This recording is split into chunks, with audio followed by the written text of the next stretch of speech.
se sont rendus au centre provincial pour personnes handicapées Arthur Régnier avant de visiter la plus ancienne église de Belgique à l'Aube.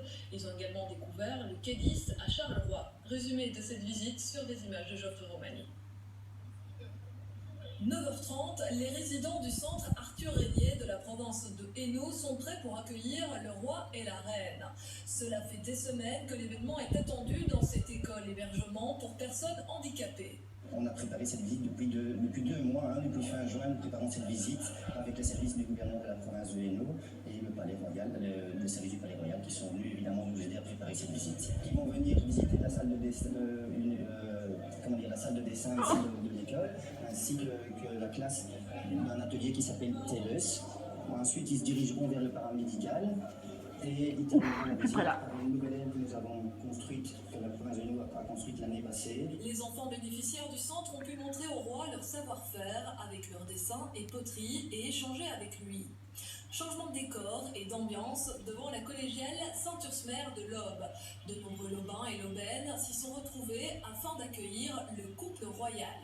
Et tu es contente de voir le roi et la reine? Oui. Pourquoi? Parce que j'aime bien. Je suis contente. Tu es impatient de les voir? À leur arrivée, c'est l'effervescence. Après un premier bain de foule, découverte de la plus ancienne église de Belgique, édifiée de 819 à 823, et qui vient donc de fêter ses 1200 ans. Jamais j'ai eu l'occasion de voir le moindre membre de la famille royale, jamais. Donc pour moi c'était vraiment un grand moment.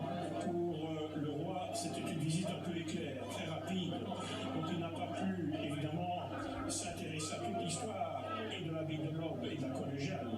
Il a eu quelques éléments par M. Jean Meurant, qui est l'historien local. C'est un édifice évidemment qui raconte beaucoup de choses, mais aussi ça les intéresse beaucoup.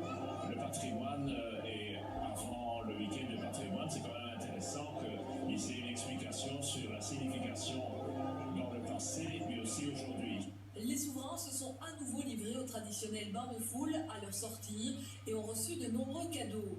Une visite qui a ravi les lobins. J'étais bien contente de serrer la main de sa majesté la reine. Moi j'avais déjà vu la reine Fabiola ici à la collégiale, mais j'avais connu le prince Philippe, il me semble qu'il ne change pas. Après un passage au bioparc chez Master Sales, direction le quai d'Is à Charleroi. Quelques personnalités du monde culturel, politique et économique de la région ont été conviées. Parmi elles, l'influenceuse Carolo aux 100 000 abonnés sur Instagram, et le rappeur Mochelan. J'ai été très surprise d'être invitée. Je ne m'y attendais absolument pas et c'est un honneur pour moi de pouvoir participer à cette journée et de pouvoir échanger avec différentes personnes, on va dire, connues de Charleroi. Je suis toujours assez curieux de savoir c'est quoi l'objet de cette visite exactement. On est tous un petit peu en train de se demander à quelle sauce on va être mangé, mais non, c'est chouette de faire partie de ce lieu. On espère que leur majesté seront enchantées du renouveau de la ville et ils reviendront. Le quai d'Is, ancienne banque nationale de Belgique, est devenu le haut lieu de l'audiovisuel à Charleroi. Un passage obligatoire dans cet endroit qui symbolise le renouveau de la ville. Une toile de l'artiste Carolo Ben van der Rijck a été offerte à la reine Mathilde et une toile de l'artiste Timkovic au roi Philippe.